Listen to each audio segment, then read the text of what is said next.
Eu nunca vou esquecer daquele instante. Olhei para frente e vi alguém encostado no batente da porta do outro lado. Estava bem ali, parado, me encarando. E então ele falou: "Você quer voltar para casa?" Naquele exato momento, tudo fez sentido. Eu entendi o que era aquela porta.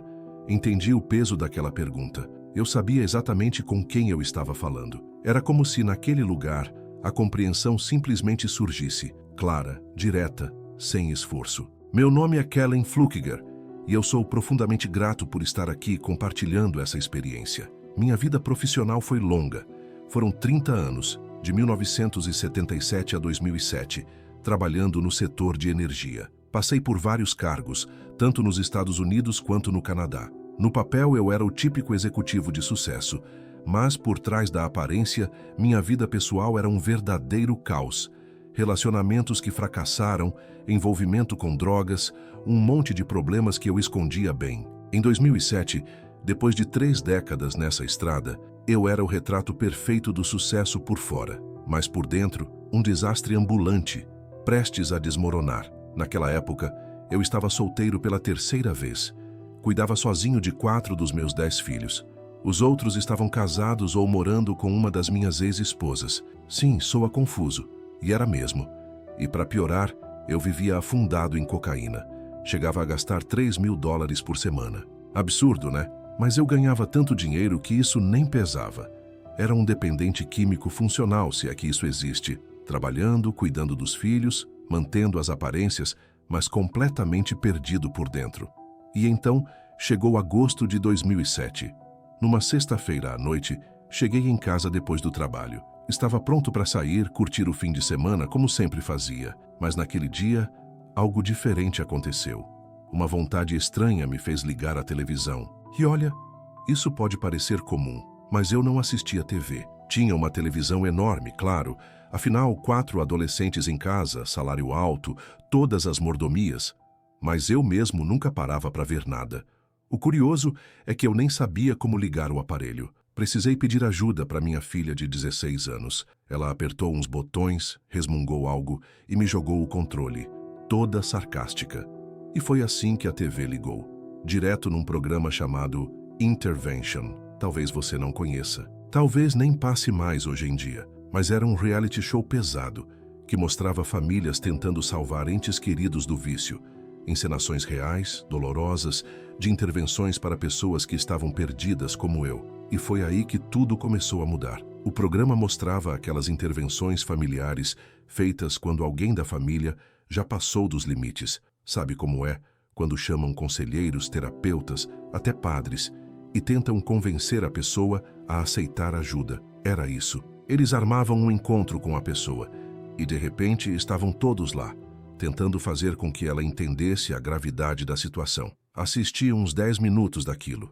E o protagonista, um executivo importante, lutando contra o vício em cocaína. Era como ver a minha própria história passando na TV. Aquilo me deu um baque. Desliguei na hora e pensei, não vou ficar vendo esse tipo de porcaria. Saí da sala, fui fazer outra coisa. Mais tarde, já pronto para sair, algo dentro de mim insistiu. Liga a TV de novo.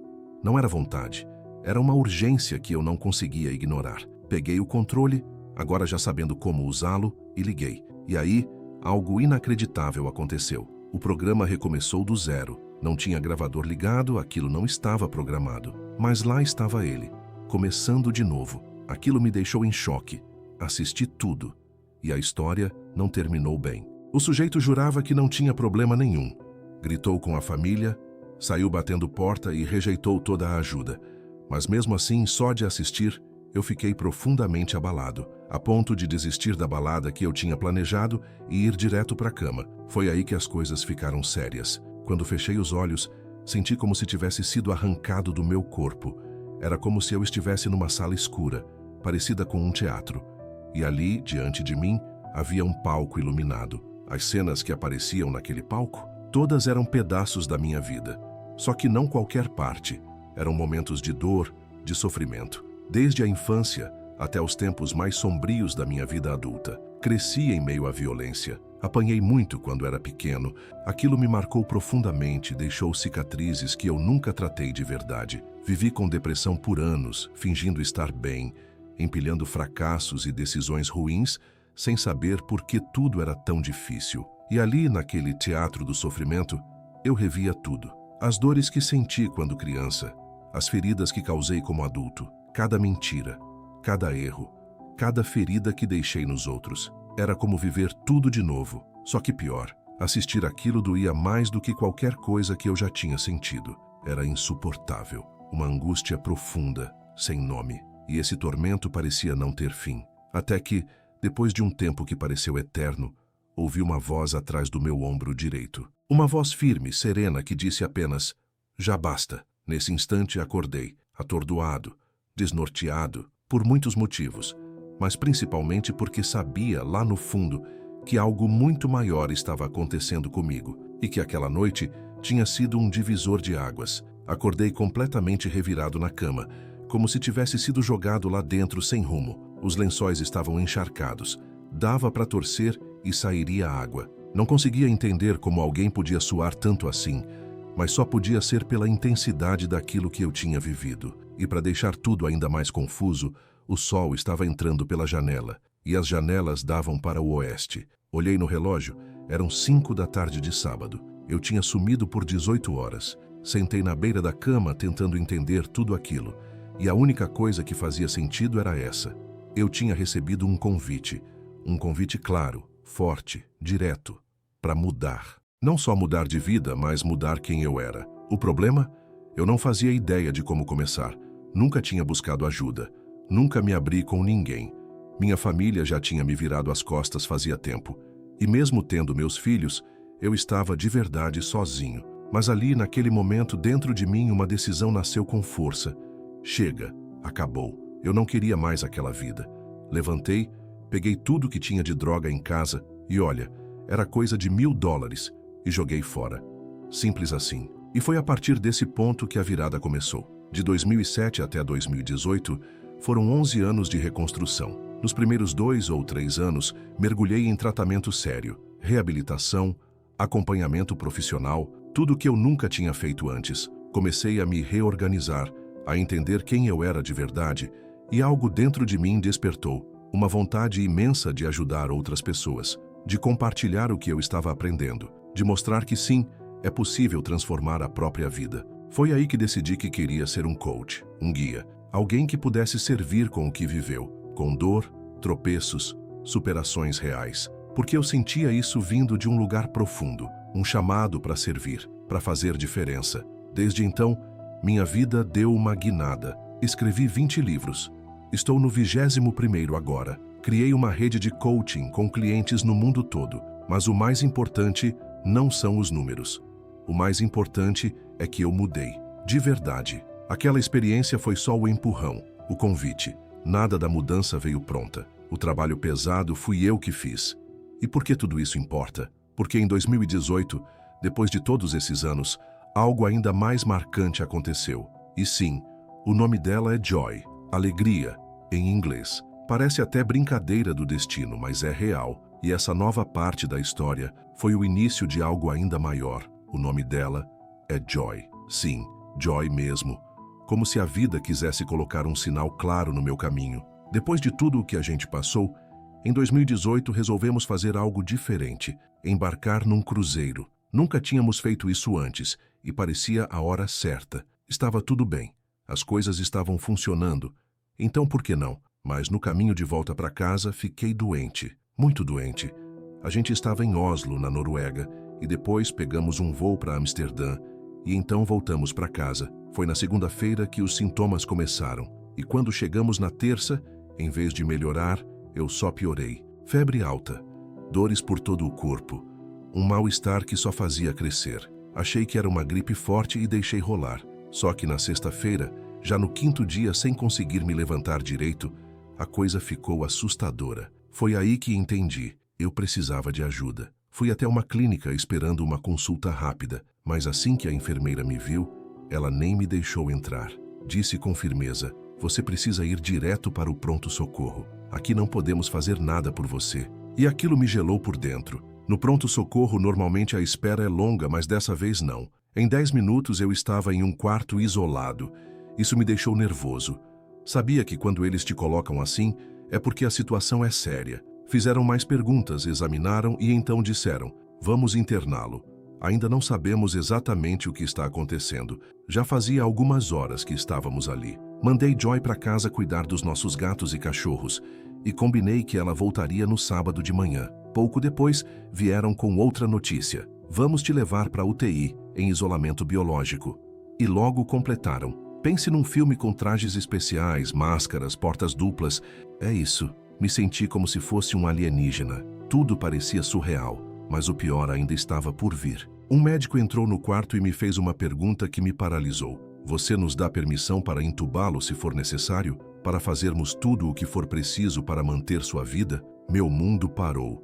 Aquilo era sério demais. E foi nesse momento que me voltei para algo que já fazia parte da minha rotina: a meditação. Fechei os olhos, tentando encontrar um pouco de paz no meio do caos. E então senti algo inexplicável, como se estivesse me separando de mim mesmo. Um zíper invisível, abrindo meu corpo de um lado e meu espírito do outro.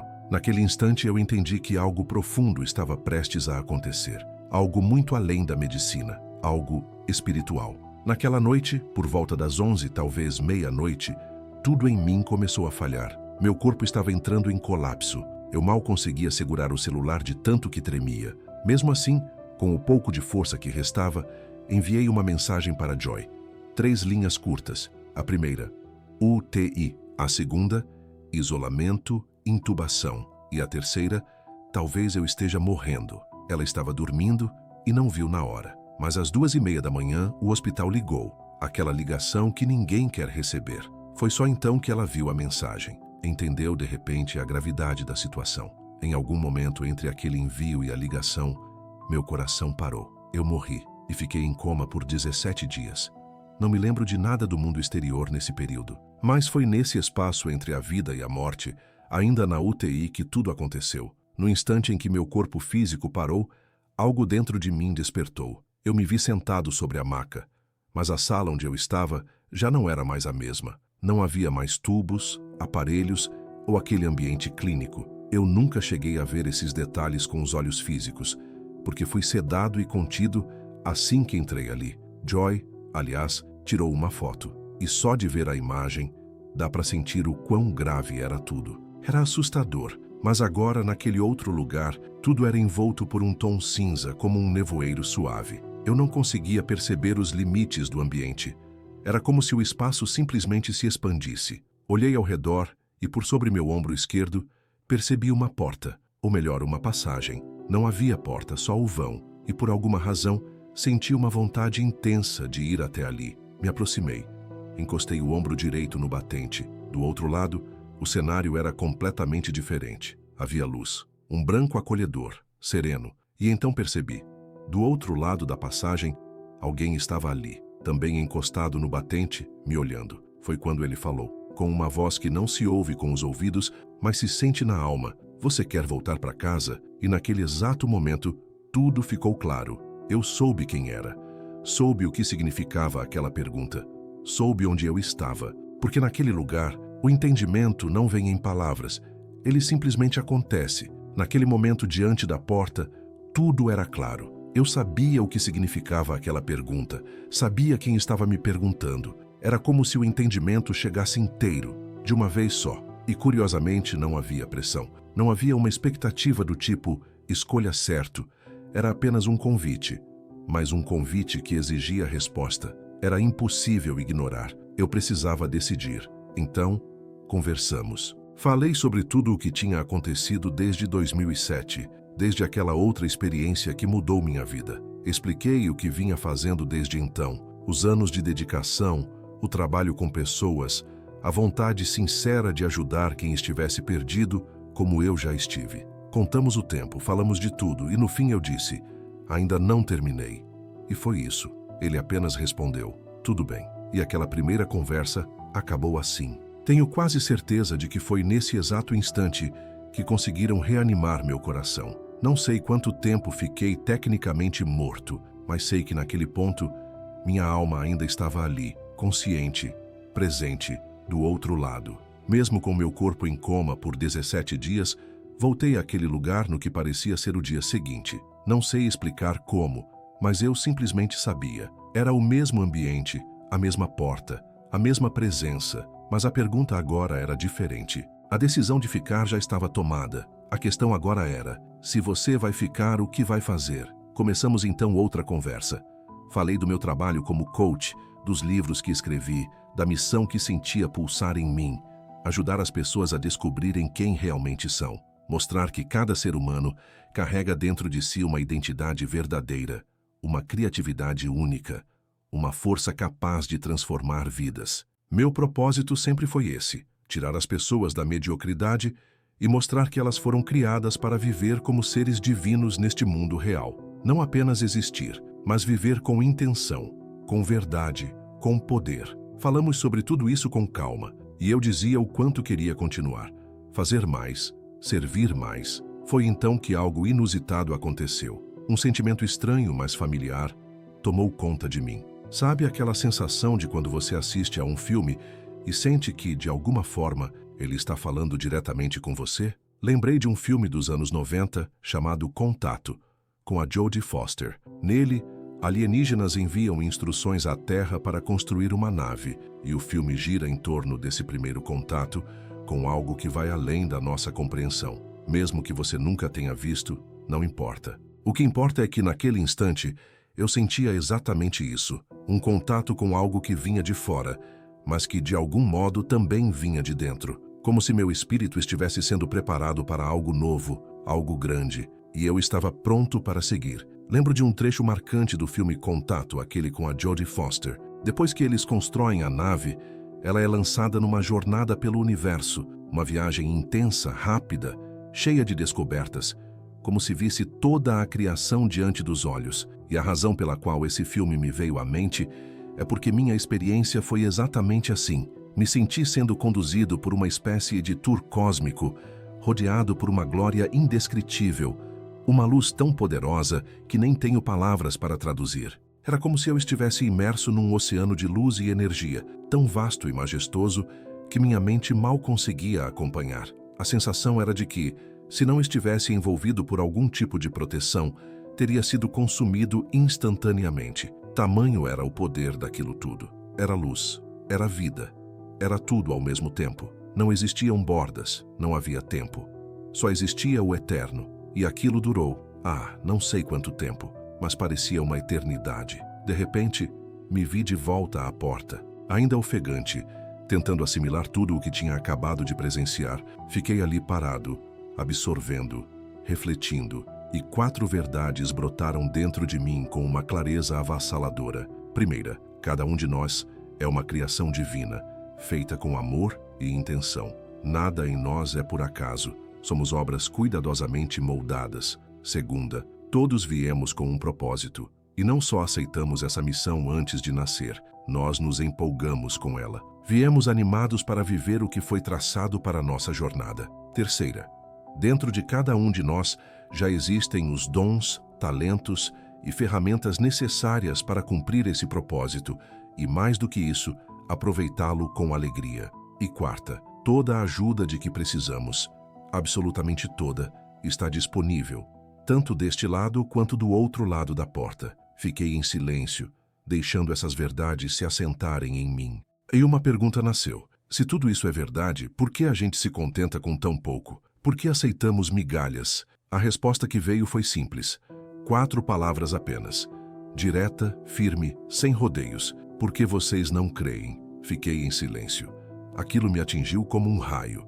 E então, com o coração apertado, perguntei: então, o que eu posso fazer a respeito disso? E foi aí que a próxima parte começou. Depois daquela resposta curta e poderosa, porque vocês não acreditam, algo novo aconteceu. Recebi uma espécie de estrutura, um processo muito claro sobre como mudar essas crenças que nos limitam. A conversa seguinte foi longa, profunda, cheia de revelações. Era como se tudo estivesse sendo cuidadosamente mostrado, peça por peça, com sentido e direção. Então, veio o terceiro dia, e dessa vez, eu estava diferente. Cheguei animado, quase saltando de entusiasmo. Tinha passado o tempo todo repetindo mentalmente o que tinha aprendido, revivendo a experiência, o conteúdo que mais tarde viraria o que chamei de O livro do contexto. E nesse terceiro encontro, houve apenas uma pergunta. Ele olhou para mim e perguntou: "Você tem certeza?" Aquilo me desarmou. Por um momento pensei: será que estou me iludindo? Será que estou assumindo mais do que posso carregar? Será que não entendi alguma parte? Mas logo mergulhamos em outra conversa, explorando a pergunta de todos os jeitos possíveis. Falamos, refletimos, ponderamos. E no fim respondi com firmeza: "Sim, tenho certeza." Ele apenas disse: "Tudo bem." Não houve mais nada, mas eu senti. Era o fim. Aquele ciclo tinha se encerrado. 14 dias depois, despertei do coma. E tudo o que eu conseguia falar era sobre aquela estrutura, aquela missão, aquele chamado. Não havia mais espaço para dúvidas. A única coisa que importava era: o que eu posso fazer? Como posso cumprir minha missão?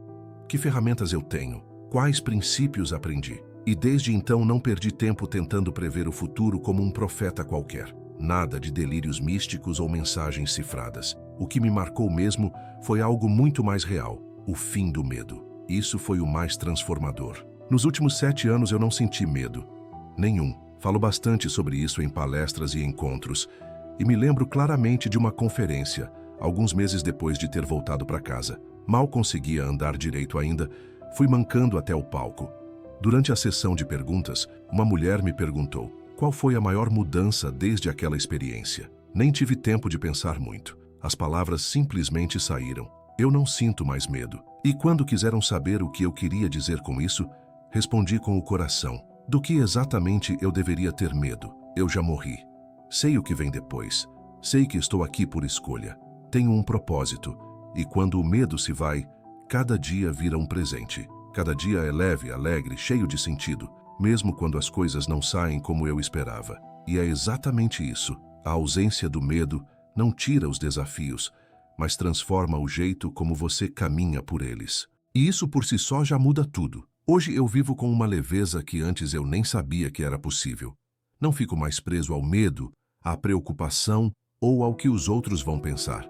As coisas acontecem, boas ou ruins. E tudo o que me vem à mente é: ok, isso aconteceu, e agora o que eu posso fazer com isso? Essa é, para mim, uma das maiores transformações que essa experiência me trouxe. Muitas pessoas me perguntam: você acha que Deus testa a gente? E olha, eu não acredito que Deus fica por aí bolando maneiras de nos fazer sofrer. Não vejo Deus como alguém que decide, num certo dia, nos jogar um fardo só para ver no que vai dar. O que eu acredito com toda a certeza é que nós fomos criados com amor, com intenção, com propósito. Nada em nós é por acaso. Mas o crescimento exige resistência. É como na academia. Você só fortalece os músculos se houver peso, se houver esforço. O crescimento espiritual segue a mesma lógica.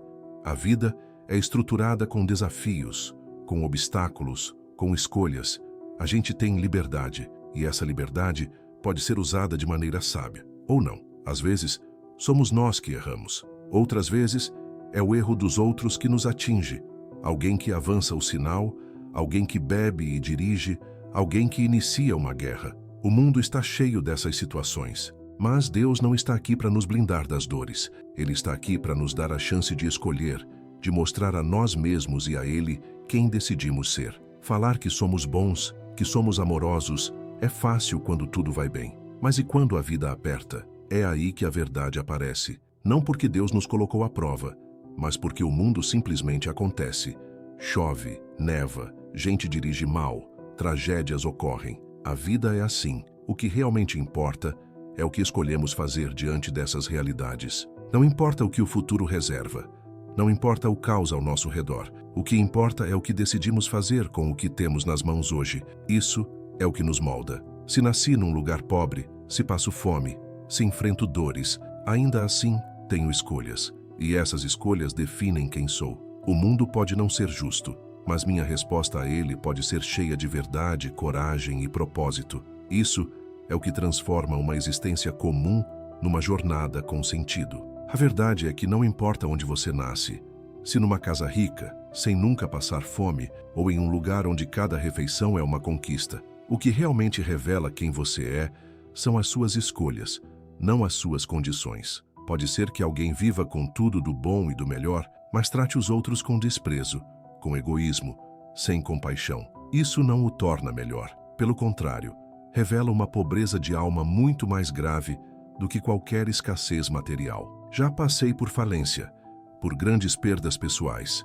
Nunca cheguei a passar fome, mas enfrentei momentos difíceis. E foi nesses períodos que minhas escolhas falaram mais alto. É justamente quando a vida nos aperta que mostramos de verdade quem somos. Por isso, para mim não importa o que o mundo lá fora está fazendo. Não fico preso a previsões nem a ansiedade sobre o que vem por aí. Eu estou onde estou. O mundo vai seguir seu rumo, mas sou eu quem escolho quem estou sendo hoje. E é isso que eu levo comigo quando tudo isso aqui terminar. Se você parar para ler as Escrituras, a Bíblia, por exemplo, ou outros textos sagrados, vai encontrar descrições do que chamam de os últimos dias. Guerras, desastres naturais, sinais por todos os lados. E, sinceramente, se a gente comparar o que está escrito ali há séculos com o que está acontecendo agora, é difícil ignorar as semelhanças. Não que eu vá dizer que sei a data, ou quando tudo vai mudar. Não é meu papel. Mas para mim está claro. A frequência e a intensidade dos eventos têm aumentado. Parece mesmo que estamos nas cenas finais dessa grande história. E aí vem aquela pergunta de sempre: temos livre-arbítrio ou está tudo escrito? E eu te digo com toda certeza, sim, nós temos escolha. Eu sou prova viva disso. Antes de 2007 fiz escolhas terríveis.